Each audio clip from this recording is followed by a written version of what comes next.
Bismillahirrahmanirrahim. Assalamualaikum warahmatullahi wabarakatuh. Bismillah, alhamdulillah, la haula wa la quwata illa billah. Muhammad ibni Abdullah wa alihi wa ashabihi wa wala. Amma ba'du. Puji dan syukur, marilah kita panjatkan kehadirat Allah Subhanahu wa Ta'ala. Salawat teriring salam, semoga tercurah limpahkan pada junjungan kita Nabi besar Muhammad Sallallahu Alaihi Wasallam, mengawali perkuliahan kita di semester Gasal ini. Ya, mari sama-sama kita awali pertemuan kita dengan membaca basmalah. Bismillahirrahmanirrahim. Selamat datang kembali pada rekan-rekan mahasiswa, dan saya di kelas ini baru masuk ya untuk mata kuliah inovasi dan desain pembelajaran PAI. Karena itu, saya memperkenalkan diri. Ya, nama saya Edi. Saya di sini adalah sebagai wakil ketua satu bidang akademik. Kemudian hal-hal yang terkait dengan akademik itu nanti bisa berdiskusi dengan saya. Kemudian latar belakang pendidikan saya di S1 itu di UIN Jakarta, S2 dan S3 di Ibnu Khaldun. Selanjutnya, mungkin saya ingin menyapa pada teman-teman ya. Di sini ada Muhammad Jalaluddin Alwi, sudah standby dari tadi ya. Gimana kabar Muhammad Alwi? Alhamdulillah sehat dokter. Ah, sehat ya? Ini mohon maaf Alhamdulillah. Ini mohon maaf tidak on cam soalnya laptopnya nggak punya kamera Pak Dokter. Oke, nggak apa-apa ya. Yang lain yang kameranya bisa di on kan, silakan aja di on kamera ya. Gimana eh, kabarnya? Udah kenal semua belum yang lain ini? Jalaluddin, Muhammad Siap Alwi, dokter. Alhamdulillah sudah kenal apa beberapa. aktivitasnya apa sekarang? Sebagai di lembaga kemanusiaan dokter, di lembaga sosial kemanusiaan. Wah, luar biasa ya. Aktivis, Alhamdulillah. aktivis. Ya, makasih. Alwi. Ada Muhammad Ishak. Muhammad Ishak bisa aktivitasnya apa? Muhammad Ishak, Ya, siap dokter. Di sekolah dokter, sekolah ngajar ya, ya operator. operator. Ya, mantap. Ya, Di siap-siap levelnya dokter. apa di operatornya di tingkat SMP dokter. SMP ya? Ya, nggak apa-apa. Kalau Ya, SMP operator PAUD sekali, juga sih. ya. Kalau bisa semuanya aja nggak apa-apa. Kan operator dulu itu ujung tombak saat ini itu untuk Iya, pengadaan. iya, siap-siap dokter. Oke, makasih ya Muhammad Ishak. Ini ada Pak Baik dokter. Kamaludin. Apa kabar Pak Kamaludin? Alhamdulillah, baik Pak Dokter. Alhamdulillah. Aktivitasnya apa Pak Kamaludin? Di rehab nih Pak Dokter. Di mana? Konsultan Ulama rehab. besar beliau, ulama besar dokter. Oh, Pak Kiai ya, Alhamdulillah. Punya pondok ya Pak? Nangani orang-orang rehab ini Pak Dokter. Kasus-kasus apa ngedrugs ya. Oke ya. Di aktivitasnya sudah luar biasa ya, Iya, Pak Kamaludin. Makasih Pak. Nah, kemudian ada Pak Acep nih. Apa kabar Pak Acep? iya Pak Acep ini sama-sama Pak Dokter. Pak Acep ini ketua kelas ya, sama-sama Pak. Bukan Pak Dokter. Saya sudah bosan jadi ketua kelas. Iya, periode ketua kelas periode tahun berapa? Apa kabar Pak Acep? Iya, Aktivitasnya apa alhamdulillah sekarang Pak sehat Acep? dokter. Iya biasa lah, seperti biasa masih di pendidikan sama bisnis motor. Mantap ya. Luar biasa kalau dua-duanya berjalan tuh hebat. Bisnis sama pendidikan, Iya, lama-lama jadi bisnis pendidikan Pak, nggak apa-apa. Harus punya customer. iya, amin, amin, amin. Ya, mantap ya Pak Acep. Iya, amin. Luar biasa. Makasih Pak Acep. Iya, Kemudian ada lagi Diki, Pak Diki Rahmat. Apa kabar Pak Diki? Alhamdulillah sehat Pak Dokter.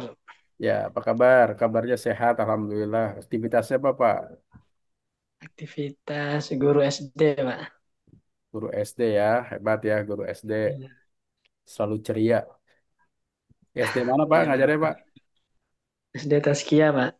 Tazkia. Oke, daerah mana? Di Sentul Citi. Di Oh, Sentul. Sentul. Oh ya, daerah Sentul ya. Ya, makasih Sekolahnya Pak Pak. Sofian Pak Daniel. Diki ya, makasih. Ya Pak. Kemudian ini ada Yulia April atau April Yulia namanya. Yulia Priani, Pak Dokter. Ya, Aurelia, apa kabar Bu? Alhamdulillah sehat, Pak Dokter. Gimana aktivitasnya? Kegiatan ada hari-hari di Pondok Pesantren sebagai sekretariat, Pak Dokter. Oh, di pondok pesantren di mana tuh? Darul Ulum. Oh, Darul Ulum. Di daerah Sukabumi ya? Bogor. Enggak, di Bantar Kemang, Pak Dokter. Oh, Bantar Kemang. Oke ya, makasih Bu. Aktivitasnya Sama-sama, Pak Dokter. sebagai aktivis atau sekretaris di pondok. Terima kasih. Kemudian ada Eti Mariati. Apa kabar Bu Eti? Nah, itu Pak Dokter. Assalamualaikum warahmatullahi wabarakatuh. Apa kabar Bu? Alhamdulillah sehat Pak Dokter. Alhamdulillah. Apa kabar aktivitasnya Bu? Ya, saat ini masih berkecimpung di sosial. Luar biasa ya Bu ya, masih sosial ya. Untuk Ya, membangun Alhamdulillah. warga, masyarakat Depok ya khususnya ya. Betul. Membangun kesadaran Pak Dokter. Ya, ya mudah-mudahan semuanya sadar. Karena semakin sadar, Amin. semakin baik. Dan tidak sadar juga berkah bagi kita ya untuk menyadarkan. Amin, insya Allah. Oke, makasih Bu Eti. Lanjut, selamat sukses Sama-sama selalu Pak. buat semuanya. Kemudian ada lagi nih, M. Taufik Fatur Razak. Kabar Ya, Pak Taufik? hadir, hadir Pak Dokter. Alhamdulillah sehat. Alhamdulillah sehat ya. Aktivitasnya apa Pak? Ya, saya pagi kuliah Pak Dokter. Nah, ini bisa dilihat di depan. Ini masjid depan. Hmm? Mohon maaf Pak Dokter, ini ada yang ngobrol soalnya lagi di Madinah, ada city tour. Oh, Itu Pak. oke, sedang di Madinah. Oke, lanjut, lanjut. Kemudian ada lagi Badri Tamam. Apa kabar Pak Badri Tamam? Alhamdulillah baik. Alhamdulillah ya, Alhamdulillah. sehat. Aktivitasnya apa Pak Badri? Operator madrasah, Pak Dokter. Operator madrasah, ya hebat Operator ya. madrasah data. Tapi sebagai guru juga kan? Cuma guru olahraga. Ya jangan cuma Pak, itu guru juga. Kalau nggak ada Bapak, warga sekolah nggak sehat nanti. Iya. Oke, semangat Pak Badri ya, semangat. Kemudian ada Ibu Laili Asyiratun, Asyiratun Najah. Baik, Apa kabar Bu? baik, Pak Dokter. Alhamdulillah. Alhamdulillah, ini suaranya merdu sekali nih. Aktivitasnya apa Bu, Laili? Di Pondok Pesantren, Pak Dokter. Mau pesantren di mana tuh? Ya, di Lewi Sadeng. Oh, Lewi Luis Sadeng. Sadeng. Luis Sadeng. Al Hidayah bukan? Bukan, Al Mustaqimiyah dekat Al dengan Nurul Hidayah. Oke ya. Al Mustaqimiyah hebat ya. Selamat Bu.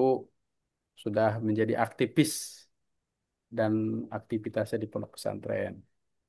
Makasih. Kemudian selanjutnya ada Kusma Gumarang namanya. Apa kabar Baik Pak Dokter, Bapak ya? apa kabar Pak Dokter? Alhamdulillah. Gimana kabar Pak Kusma?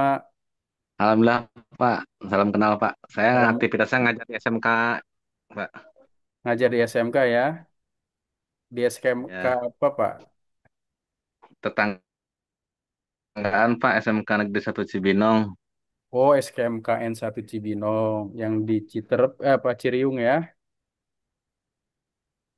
Karadenan. Oh iya, maaf, maaf itu SMA 1 ya, Karadenan ya. Di situ banyak rekan-rekan itu. Ya, selamat Pak ya, makasih sudah bisa bergabung dengan kita. Kemudian ada Baik yang Pak, belum? terima kasih Pak. Ya, terima kasih Pak Kusma. Ada yang belum? disebut Pak Wawan sudah belum? Pak Wawan, Ya, Pak Dokter. ya, aktivitasnya apa Pak Wawan? Ini Pak Dokter pengurus pesantren, Pak Dokter. Luar biasa. Di mana pesantrennya Pak? Pesantrennya di Al-Falah Hambalang, Pak Dokter. Apalah, Hambalang. Hambalang. Alhamdulillah. Jadi banyak aktivis ya di sini ya. Terima kasih Pak Amin. Wawan dan teman-teman semua ya. Sama-sama, Pak Dokter. Ya, ada yang belum mungkin disebut? Ya, hari ini kita apa perkuliahan kita mulai dan saya ingin menampilkan terkait dengan RPS ya, rencana pembelajaran semester untuk mata kuliah rencana pembelajar apa inovasi dan desain pembelajaran PAI. Apa terlihat nggak ini? Layarnya terlihat nggak? Dalam Lihat Pak Dokter. Lihat, Pak. Lihat, terlihat ya, ya. Jelas, lihat. Pak. Nanti kalau nggak terlihat kabari karena kadang-kadang didiamkan saja saya nggak terlihat layarnya. Ya, Oh, ini ya. adalah Ya. ya apa Bu? Oke, ya ini adalah mata kuliah yang rencananya akan kita diskusikan secara bersama-sama untuk mata kuliah inovasi dan desain pembelajaran PAI. Kemudian pertemuan kita ini rencananya ada 16 ya, 16 pertemuan. Tapi 16 pertemuan itu berarti ada 14 materi, yaitu ya 14 materi. Kemudian ada capaian pembelajaran lulusan dalam mata kuliah ini. Ya, capaian pembelajaran yang pertama adalah dengan mengambil mata kuliah ini mampu mengembangkan inovasi pembelajaran PI berbasis riset. Ya, nah ini penting karena levelnya S2 nanti paling tidak CPL pertama ini bisa kita capai, ya, yaitu mengembangkan inovasi pembelajaran PAI berbasis riset. Jadi mengembangkan berdasarkan rasionalitas, berdasarkan teori-teori ilmiah, tidak berdasarkan perasaan. Karena kita kadang ingin mengembangkan sebuah lembaga yang kita angan-angankan, terkadang memang tahapan-tahapannya tidak terpenuhi. Sehingga itu menjadi keinginan yang tanpa proses. Nah, dalam mata kuliah ini kita bisa berharap dapat mengembangkan ya inovasi pembelajaran PI berbasis riset dan mengembangkan itu atau berinovasi itu berangkat dari sesuatu yang sudah ada ya jadi kurikulum ya kita pastinya sudah ada di sekolah maupun di madrasah. Nah, yang sudah ada itu kita kembangkan. Di pondok pesantren juga pasti memiliki kurikulum. Nah, kurikulum itu kita kembangkan ya, diinovasi. Bagaimana caranya agar proses pembelajaran lebih efektif dan efisien.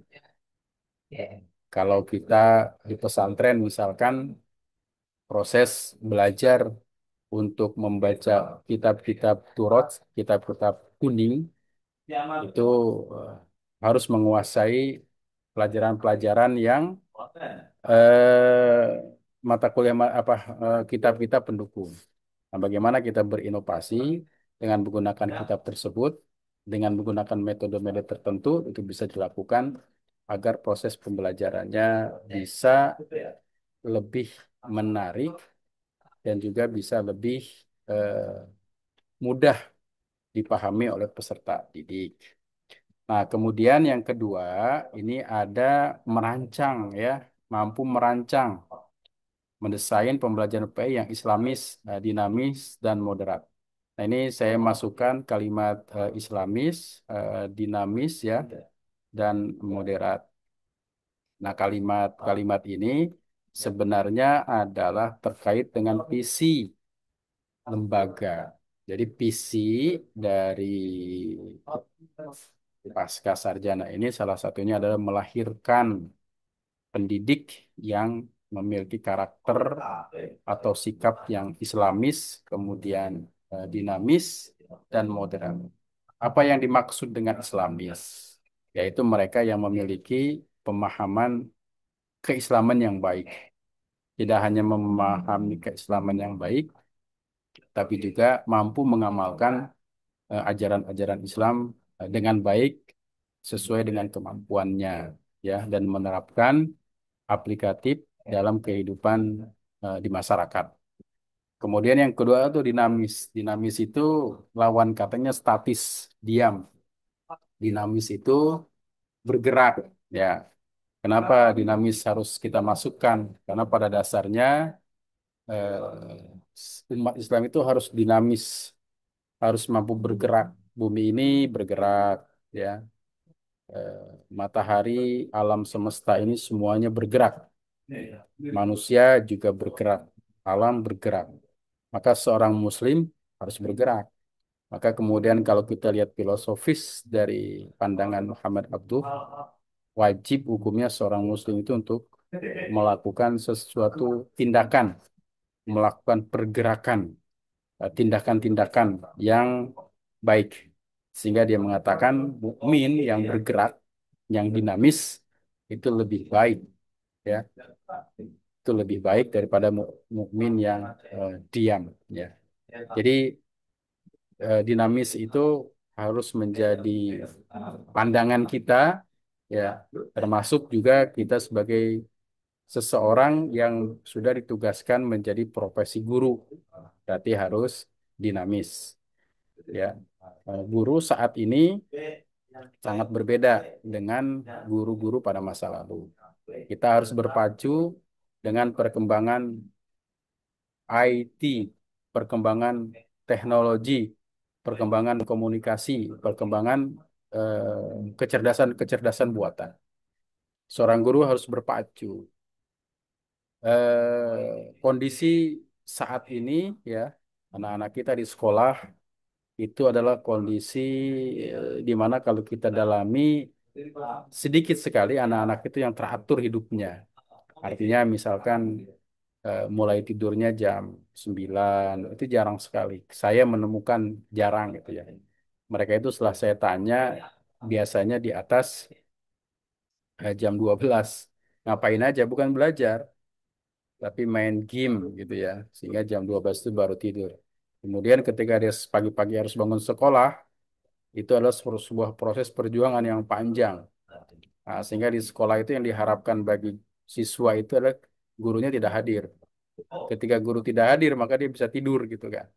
Nah, ini diharapkan. Nah, oleh karena itu, bagaimana kita berpikir agar itu tidak terjadi. Nah, ini artinya dinamis ya, terus bergerak menuju perbaikan. Jadi perbaikan pun sifatnya berkelanjutan. Seperti ilmu ya.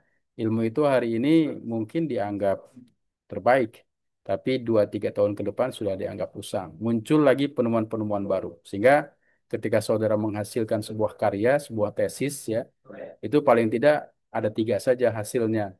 Menguatkan teori yang lama, menolak teori yang lama, atau memperkuat teori yang sudah ada, atau bahasanya menemukan teori-teori yang baru.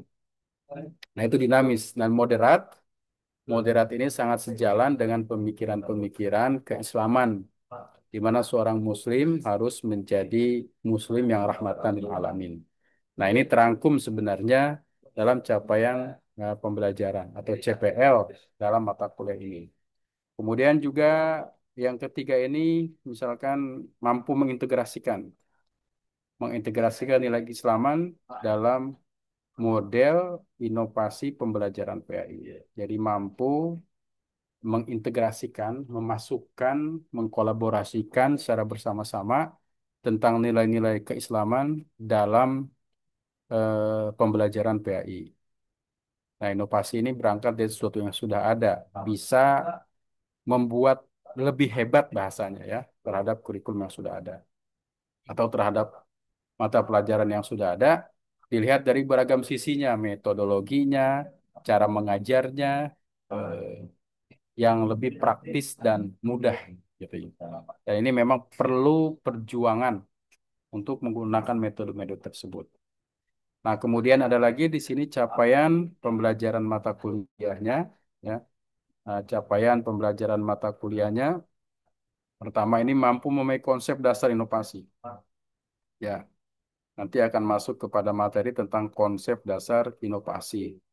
Apa itu konsep dasar inovasi? Ya, orang-orang yang bertahan itu sebagian besar adalah mereka yang memiliki inovasi.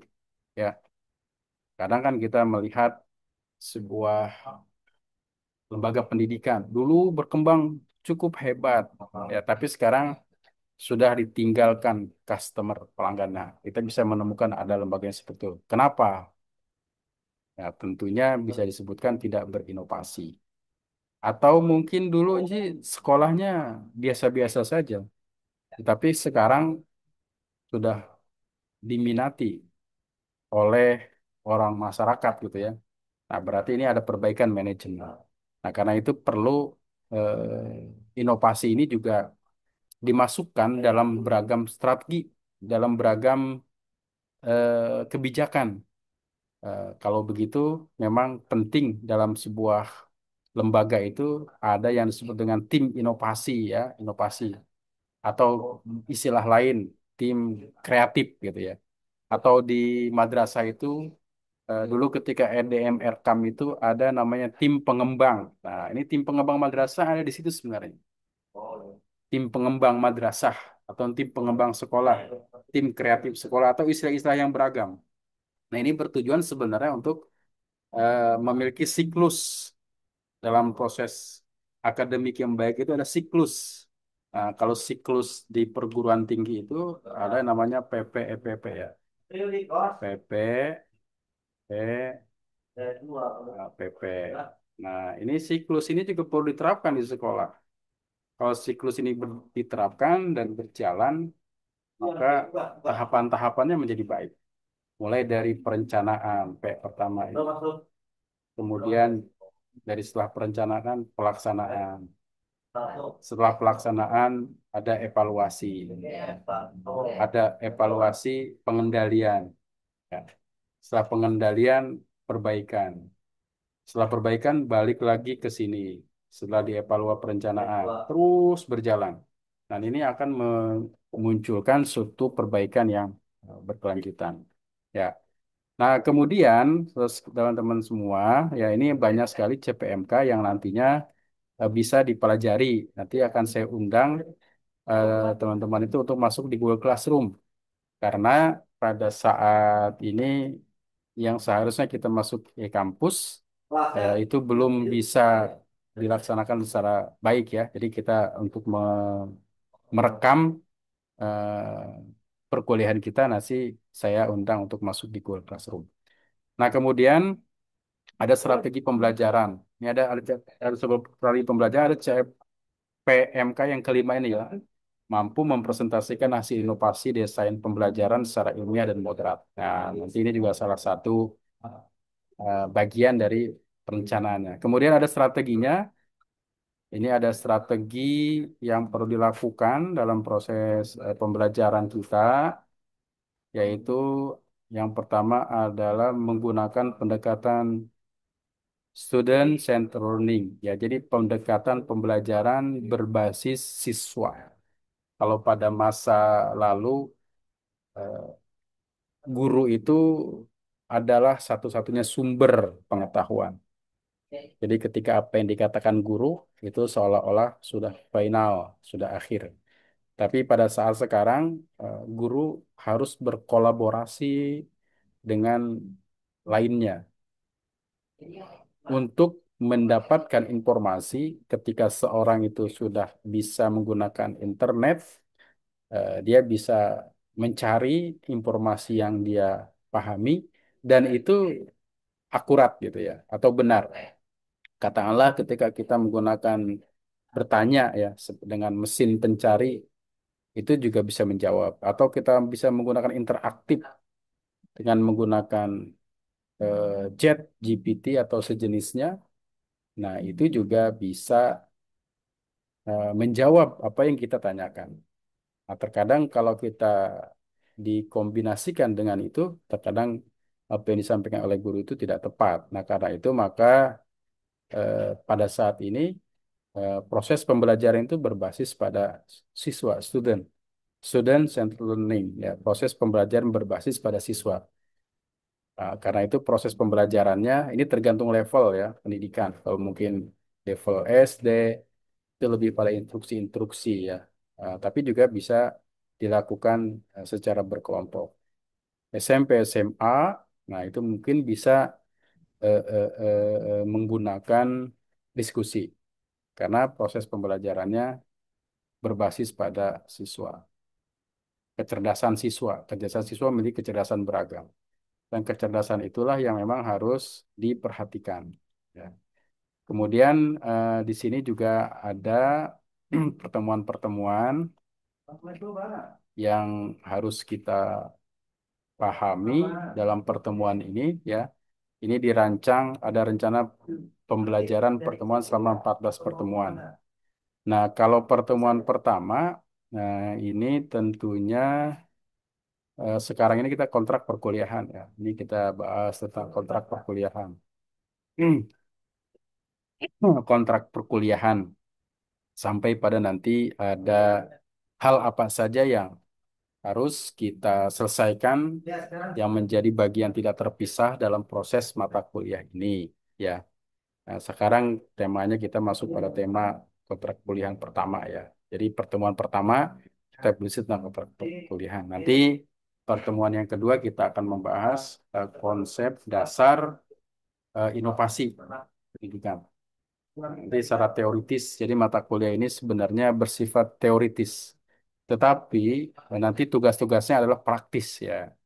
Jadi mata kuliah ini bersifatnya teoritis, tetapi tugas-tugasnya bersifat praktis. Nanti akan saya sampaikan apa saja tugas-tugasnya yang bersifat praktis itu. Nah, kemudian ada lagi juga yang ketiga ini tentang teori, desain pembelajaran dan relevansinya dengan PAI. Ada teori-teori ya terkait dengan desain pembelajaran, kemudian bagaimana relevansinya dengan PAI. Kalau PAI ini sebenarnya unik ya, unik. Uniknya ini artinya rumpun mata kuliah, rumpun mata pelajaran guru PAI ini eh, sebarannya cukup banyak. Katakanlah misalkan kalau kita masuk ke jurusan matematika, pendidikan matematika, itu luarannya tergantung sebenarnya CPL dari perguruan tinggi. Tapi ketika sudah lulus, cenderung sebagai guru matematika saja. Tapi kalau PAI lulus, itu bisa mengampu macam-macam yang menjadi rumpun PAI itu. Ada akidah akhlak, ada Al-Quran hadis, ada SKI, ada fikih ya. Ataupun ketika di sekolah, nah itu memang kalau sekolah ada mata pelajaran PAI dalam 3 jam pelajaran, tapi di dalamnya juga memuat unsur-unsur itu. Itu yang membedakan antara sekolah dan madrasah. Namun, sekolah pun kadang bisa mengembangkan kurikulum-kurikulum yang mandiri, seperti kurikulum eh, BTQ, ya, baca tulis Quran, dan lain segala macamnya. Nah, dari situlah sebenarnya fungsi kita untuk mampu menginovasi eh, kurikulum, ya, menginovasi kurikulum. Nah, selanjutnya ini ada pertemuan yang kelima. Pertemuan yang kelima ini kita atau membahas tentang maaf, yang keempat ya, tentang model-model inovasi pembelajaran PAI. Kemudian yang keempat, yang kelima, desain pembelajaran berbasis kompetensi dan kebutuhan. Bagaimana kita mendesain pembelajaran yang disesuaikan dengan kebutuhan abad 21. Abad 21 saat ini dunia terus berkembang, mulai dari penemuan-penemuan 1, 2, dan 3 ya, 1.0, 2.0, 3.0, 4.0 ya. 1.0 itu ditemukannya mesin diesel, 2.0 itu ditemukannya listrik, 3.0 ditemukannya internet dalam kecepatan yang biasa-biasa saja, rendah ya. Dulu kita lihat penyimpanan saja ada disket, ya, floppy disk. Sekarang sudah berbasis cloud, tidak tidak unlimited ya, tidak terbatas bahkan ya, bahkan bisa 200, 300 giga. Dulu untuk menyimpan 1 giga aja susah luar biasa. Menulis skripsi itu nyimpan di disket, pas kita mau ngeprint kena virus nggak bisa. Nah sekarang sudah luar biasa. Maka kemudian 4.0 ini internet berkecepatan tinggi. Kita berkomunikasi cukup mudah selama tersambung. Nah, abad 21 ini juga sudah berkembang dengan kecerdasan buatan. Manusia sudah digantikan dengan robot ya. Kalau dulu di jalan tol itu manual, kita bayar, dihitung kembalian ya. Sekarang sudah tinggal tap, pakai e-tol. Tapi ke depan itu nggak pakai e-tol lagi, langsung jalan aja karena terdeteksi. Nah, inilah perkembangan. Nah, ini juga perkembangan-perkembangan itu akan berpengaruh kepada dunia pendidikan. Kalau dulu dunia pendidikan ini sekolah-sekolah membangun ya, membangun itu biasanya mengusulkan RKB, ruang kelas baru. Ke depan sepertinya akan terbangun ruang-ruang virtual. Nah, di dunia virtual itu kan juga saya juga bingung itu. Ada jual beli tanah gitu ya, tanah virtual. Di sana mereka bisa membangun itu saya nggak belum paham. Tapi itu sudah terjadi, ya sudah terjadi. Nah inilah nanti akan sangat berpengaruh dalam proses pendidikan. Entah setelah virtual ini era apa lagi yang muncul dan itu tentunya sangat berpengaruh ke dalam dunia pendidikan. Maka orientasi PHI yang orientasi di dalamnya adalah akhlak ya, karena pendidikan agama dalam Undang-Undang Sisdiknas itu sifatnya wajib. Namanya pun kemudian diubah. Artinya bukan hanya pendidikan agama, tapi pendidikan agama Islam dan akhlak mulia.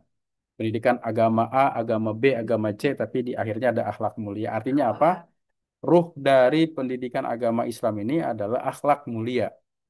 Nah, karena itu proses pembelajaran ke depan bagaimana mengkombinasi antara proses pengetahuan, perkembangan teknologi dengan inovasi-inovasi yang kita buat dalam proses pembelajaran sehingga ruh dari eh, apa ruh dari pembelajaran tentang akhlak ini tidak hilang. Kalau robot kan nggak diajarkan akhlak ya. Ada mungkin nanti masa depan kali robot itu diajarkan akhlak. Yang Islami gitu ya. Nah, kalau kita mengajarkan hanya transfer ilmu, pengetahuan saja, kognitif ya, kognitif, nah itu bisa tergantikan oleh mesin.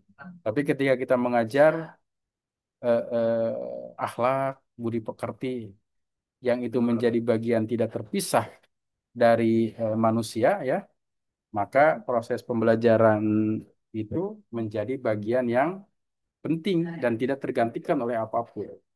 Itu maksud saya ya, dalam mengkombinasikan abad ke-21. Nah, kemudian nanti ada UTS. Ini ada penyusunan RPS ya. Kalau di RPS ini, di sekolah ini berarti RPP, Rencana Pelaksanaan Pembelajaran, atau silabus, atau membuat buku ajar berbasis OB. OB itu berarti berbasis luaran, lulusan. Nah, kemudian banyak ya pertemuan-pertemuan yang perlu kita selesaikan pada RPS ini. Nah, kemudian yang ingin saya sampaikan kembali adalah bahwa ada tugas-tugas yang perlu saudara selesaikan. Nah, ini ya. Nah, dalam mata kuliah ini ada beberapa tugas, ada 9 pilihan, tapi saudara pilih salah satu saja. Ya, jadi tugas-tugasnya ada 9 pilihan, silahkan nanti saudara pilih salah satu saja. Nah, yang pertama apa? Yang pertama itu adalah saudara nanti membuat esai kritis, ya, kritis, analisis terhadap eh, inovasi dan desain pembelajaran PAI di era globalisasi. Ini esai, tulisan esai ya. Ini sebanyak 2000 kata dengan referensinya 10 sumber. Referensinya dari referensi yang bereputasi ya, ini 10 sumber. Ini tugas pertama. Kayak yang memilih ini silahkan. Nanti tugasnya adalah memilih esai kritis. Atau kalau ada yang tugas kedua, ini mereview. Nah, ini ada jurnal internasional ya, internasional. Ada jurnal internasional, saudara hanya mereview, bukan membuat. Ya, mereview, tapi selingkungnya apa? Yaitu tentang inovasi kurikulum PAI berbasis moderasi beragama. Ini kalau ada apa ya jurnal yang berbasis tentang moderasi beragama, saudara review, saudara baca, saudara nilai. Nanti akan diberikan caranya, formatnya untuk menilai. Oke, kemudian yang ketiga, nah yang ketiga itu adalah presentasi konsep. Jadi saudara memiliki konsep, ya memiliki konsep mempresentasikan model, saudara memiliki konsep, kemudian memiliki model desain pembelajaran PAI berbasis student center learning, berbasis siswa. Nanti kalau misalnya saudara membuat inovasi terkait dengan presentasi konsep ini, saudara presentasikan. Itu juga tugas, ya tugas yang ketiga. Yang keempat itu ada menyusun, kalau sini RPS bisa RPP ya, rencana pelaksanaan pembelajaran atau istilah yang sejenis untuk eh, PAI berbasis luaran OB. Bagaimana caranya? Ya, ini silakan kalau ada yang memilih tema yang keempat ini silakan. Kemudian ada yang kelima. Yang kelima itu proyek digital. Nah, ini penting kalau saudara tentang proyek digital, mendesain media pembelajaran berbasis e-learning, nah, berbasis Google Chrome, Google Classroom, berbasis model dan segala macamnya silakan. Berarti saudara nanti mampu menginovasi proses pembelajaran berbasis digital learning. Ini luarannya nanti ya. Nah, kemudian yang keenam, ini ada mini research, ada penelitian mini, penelitian yang sederhana, ya, mini research, penemuan yang keenam, ya, ada mini research, berarti melakukan penelitian, tapi melakukan penelitian ini secara sederhana. Tapi juga ini bisa diteruskan nantinya menjadi bagian dari tesis, ya. Kalau mini research itu misalnya melakukan studi kasus praktik inovasi pembelajaran PAI di sekolah atau madrasah. Apa tugas saudara? Observasi, ada wawancara, kemudian ada laporan. Tapi laporan ini harus berbasis pada problem, masalah. Jadi ketika saudara nanti turun ke lapangan untuk menginovasi pelajaran A, pelajaran B, saudara harus menentukan judul paling tidak dan problem masalah, kemudian menggali masalah itu dan apa solusinya, nah paling tidak itu ya, yang harus diberikan pada kalau saudara memilih 6 ini. Kemudian ada yang ketujuh ini workshop. Kalau ketujuh ini saudara mampu mendesain, menyusun modul pembelajaran PAI berbasis outcome, lulusan, modul siap pakai untuk 2 sampai 3 pertemuan. Nah, saudara nanti bisa membuat modul pembelajaran, mengembangkan pembelajaran dan melaksanakan workshop ya. Kalau workshop itu berarti melakukan sebuah pertemuan ilmiah ya, tapi menghasilkan sesuatu, sesuatu itu adalah ini proyek berbasis adalah modul pembelajaran berbasis learning, berbasis proyek. Ini kalau Anda memilih ketujuh. Kalau milih yang kedelapan berarti ada favor analisis, UTS ya. Nah, jadi tugas-tugas ini adalah tugas UTS dan UAS. Jadi tidak ada tugas UTS dan UAS yang saya berikan dalam bentuk soal, tetapi saudara memilih ya salah satu dari tema-tema yang ada di sini untuk kemudian nanti diberikan sebagai tugas akhir luaran dari mata kuliah ini.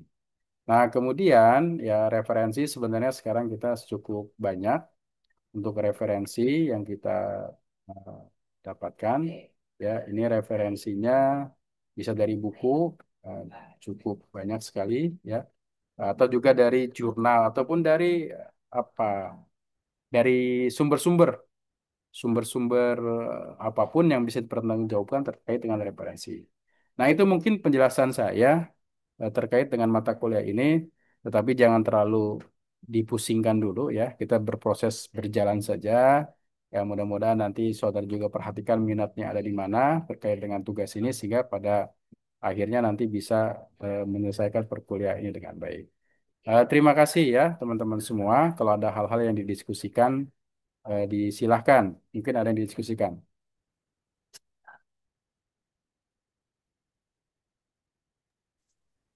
Ya, silakan Pak Kamaludin mungkin. Iya, Pak. Assalamualaikum warahmatullahi wabarakatuh. Salam Pak warahmatullahi Dokter, itu wabarakatuh. tentang apa CPL tadi ya. Hmm, Salah satu hasilnya tadi itu kan ada apa tadi ya, Pak, dinamis atau apa dan moderat gitu ya. ya. Nah, kita kan sekarang ini kan di akhir-akhir ini kan selalu identikan Islam moderat gitu intinya. Hmm, Nah, setahu saya sih kalau moderat ini berarti artinya dia yang pertengahan atau dan sebagainya. Nah, kalau lihat kondisi-kondisi kan ini kan kondisi berkembang ya. Nah, suatu saat itu Islam itu maaf, Islam itu moderat dan sebagainya. Tapi kalau disampaikan itu kita tinjau di zaman Nabi, Nabi itu kan memang ketika kondisi tertentu Rasulullah pemaaf, kemudian dan sebagainya. Tapi satu sisi Rasulullah itu kan pernah memimpin banyak pertempuran. Nah, apakah suatu saat kan dengan kondisi Palestina, dengan kondisi saat sekarang ini, umpamanya kita berjuang dengan Islam, kondisi Islam saat sekarang ini, kemudian kita ya mudah-mudahan aman aja. Tapi kalau suatu saat kita tertindas atau mungkin angkat senjata dan sebagainya, apakah itu masih kategori moderat gitu, Pak Dokter? Hatur nuhun. ya. Terima kasih ya atas apa tanggapannya. Terkait dengan visi yang Islamis, dinamis dan moderat. Jadi kita bisa memahami moderat ini berpihak pada kemanusiaan. Moderat ini adalah dimaknai sebagai Islam wasatiyah, Islam yang rahmatan lil alamin.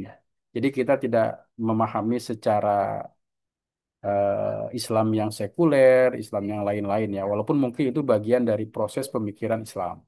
Tetapi Islam yang moderat di sini adalah menjadi seorang Muslim yang mampu memahami kondisi zamannya. Tapi tidak berarti kita membiarkan sesuatu yang ketidakadilan. Ketidakadilan yang terjadi saat ini kan luar biasa kepada umat Islam. Ya, termasuk apa yang terjadi saudara kita di Palestina misalnya. Dan itu sebenarnya juga menjadi sesuatu yang menjadi tugas kita. Bagaimana kemudian hal-hal itu bahwa dunia itu peduli gitu ya. Ini kan selama ini kan eh, kepeduliannya sangat rendah gitu kalau kita lihat. Eh, Nah, kemudian memahami dengan moderat itu juga kita pahami sebagai kekinian ya. Artinya gini, dalam konteks pendidikan misalkan ada pandangan yang menyatakan bahwa alimu awladakum fa innahum makhluquna fi zamanin ghairi zamanikum. Menurut saya itu moderat. Jadi kita mendidik seorang anak itu sesuatu karena mereka tidak hidup sejaman dengan kita. Artinya orientasi pendidikan kita itu adalah antisipatoris. Antisipatoris itu melihat jauh ke depan, karena saat ini kita berada pada dunia yang luar biasa tantangannya. Ke depan 10 atau 20 tahun ke depan tantangannya makin semakin berat. Nah, maka kemudian eh, moderat itu juga harus mengajarkan akidah yang baik kepada anak sebagai bahan pijakan untuk melakukan tindakan-tindakan yang baik sesuai dengan pandangan-pandangan ajaran Islam. Nah, itu yang saya pahami tentang moderat. Tidak saya pahami moderat itu sebagai misalkan pemikiran Hasan Hanafi alias Syara al-Islam atau pemikiran tentang apa namanya? Pemikiran tentang sekulerisme memisahkan antara negara dan agama. Tidak seperti itu ya. Itu mungkin Pak terkait dengan apa yang saya pahami. Mungkin ada lagi rekan-rekan yang lain yang bisa diskusi atau menanggapi diskusi. Izin Pak Dokter. Ya, silakan. Siapa? Saya Hairul Anwar, Pak Dokter. Ya, Mau bertanya tentang poin nomor 5 itu, Pak Dokter, tentang membuat desain ya, pembelajaran yang berbasis teknologi ya, Pak Dokter. ya, Baik classroom, learning, quizzes, atau kahot ya, Pak Dokter. ya, Itu nanti bentuknya itu membuat seperti modul atau gimana, Pak Dokter? ya, sebentar Pak, sebentar.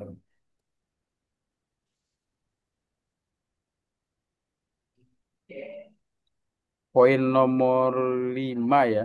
Nah, Ya, poin nomor 5. Nah, poin nomor 5 itu proyek digital ya. Proyek betul, Pak digital, Dokter. learning, mendesain media pembelajaran PAI berbasis e-learning. Jadi kita luarannya adalah teman-teman semua itu mampu melakukan tidak harus modul ya, tapi entah itu aplikasi kan ataupun eh, lain-lainnya yang berbasis digital untuk memudahkan proses pembelajaran. Misalkan di Google itu ada Cites. Bagaimana seorang guru harus memiliki Cites bisa diakses oleh murid-muridnya. Ya, dan mungkin nanti itu dipresentasikan cara memberikan tugas melalui Cites seperti apa, karena itu bisa diakses. Ya, contohnya itu ya, nomor 5. Atau misalkan guru itu memiliki bagaimana mengkreasi ya Google Classroom. Google Classroom itu dikreasi sedemikian rupa sehingga memudahkan siswa atau peserta didik untuk mengumpulkan, untuk memberi tugas, mengumpulkan secara otomatis dan real time. Ya, misalkan ketika kita memberikan soal, soalnya sudah kita atur sedemikian rupa sehingga ketika dia menjawab pilihan ganda langsung terlihat hasilnya. Itu kan termasuk juga mendesain media pembelajaran berbasis e-learning. Seperti itu mungkin Pak. Jadi luarannya Eh, tidak terbatas pada modul saja. Bisa berbentuk ya aplikasi, bisa intinya berbentuk untuk menarik minat belajar siswa juga ya, Pak Dokter ya. ya. Jadi kita Jadi menginovasi nih. Harusnya ya, bagaimana membuat siswa menarik dalam proses pembelajaran. Nah, seperti itu. berarti kita bisa mengkaitkannya misalnya dengan metode Kahoot atau Alep atau pakai perpustakaan digital sekolah bisa juga ya, Pak Dokter. Bisa, bisa. Yang penting memfasilitasi siswa sehingga siswa tertarik dan menarik ya untuk ikut dalam proses pembelajaran itu. Silakan berinovasi saja. Yang penting tujuannya adalah bagaimana kita berinovasi Baik, baik. dari eh, pembelajaran-pembelajaran yang dalam tanda kutip masih bersifat tradisional. Karena PHI ini sebagian, maaf kalau saya bilang sebagian ya, ada beberapa orang yang menganggap PHI ini masih pelajaran-pelajaran yang nggak berkembang gitu. Maka kita, Kuno.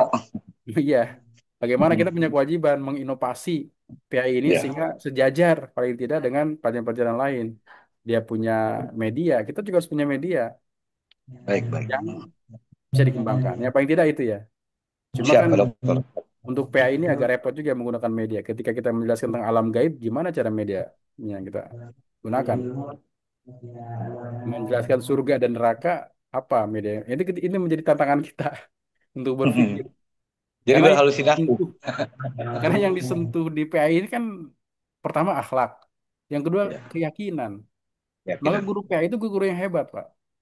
Guru PA itu bukan menyentuh zohirnya aja, taunya aja, tapi keyakinan. Nggak ada guru yang sehebat guru PAI itu. Ya, kenapa? Karena bagaimana seorang itu beriman kepada Allah, sesuatu yang tidak bisa dilihat, dia meyakini. Nah, media apa yang penting itu kan pertanyaan besar itu. Sehingga dulu di berita itu kan ada seorang guru PAI menggunakan media api untuk menjelaskan neraka. Akhirnya kan dilaporkan. Ya karena salah menggunakan media kan gitu. Walaupun tujuannya baik, tapi caranya salah, ya tetap aja salah. Nah, kita nih berpikir apa yang harus kita lakukan untuk mengembangkan tema-tema pembelajaran PAI. Seperti itu mungkin Pak. Kasih Pak. Ada lagi teman-teman yang lain? Oke. Kalau tidak, hari ini kan kita hadir ya. Kini kelas 3B1. Nah, 3B1 saya undang dulu ke Google Classroom aja ya. Kita pakai Google Classroom aja. Ke kelas 3B1 saya undang ke kelas apa namanya? Layar saya terlihat nggak nih? Dokter. Terlihat, Terlihat? terlihat. Terlihat ya. Nah, maksud saya kalau terlihat Bapak dan Ibu nanti bisa masuk ke Google Classroom dengan menekan kode sebentar 3B1 ya. Nah, ini ya inovasi dan desain pembelajaran. Nanti silakan bergabung dengan menggunakan kode ini ya. Kelihatan nggak kodenya? Belum dokter. Oh, nggak kelihatan ya? Belum, Nah, sebentar. masih di Word. Oh, masih di Word. Sebentar. Sebentar. Sebentar. Saya stop dulu.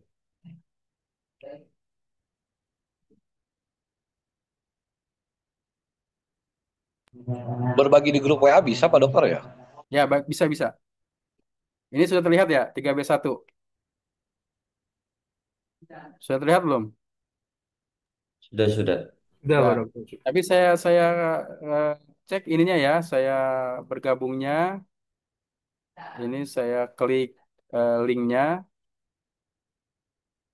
saya salin, saya kirimkan di chat grup. Sorry. Di, kok jadi begini? Di chat grup kita sebelum di mana chat grup? B1 Pak Dokter. Ya B1 B3 C3 B1 aku salah nih cek dulu. 3B1 ya. Betul. Aku salah kamar jadi. Nah, ini saya kirim sorry. Nah, saya kirim tuh di linknya eh, chat. Di chat silakan bergabung ya. Diklik.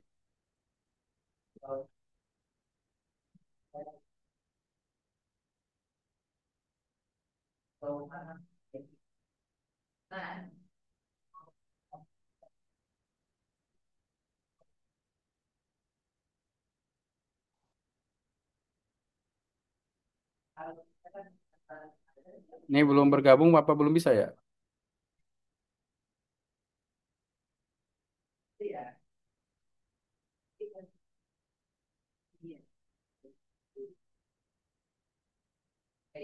Bapak dan Ibu di sebelah chat itu kan ada ininya ya. Ada link yang saya bagikan. Bisa terlihat nggak linknya? Sudah dokter. Sudah masuk dokter. Udah ya? Nah, oke. Sudah Pak Dokter, ya aman, Ya, terkendali. sudah masuk. Nah, di situ ada RPS yang tadi saya bahas. 3B1.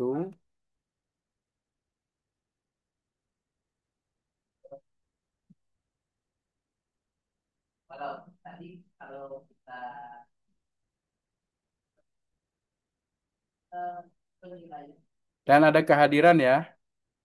Nah, kehadirannya tolong diisi ya.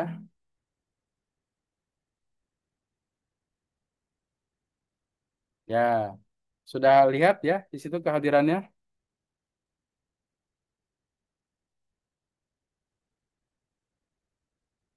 Oke ya. Jadi di kelas itu sudah bisa dilihat dan sudah ada kehadiran. Jadi silakan teman-teman semua untuk bisa mempelajari itu.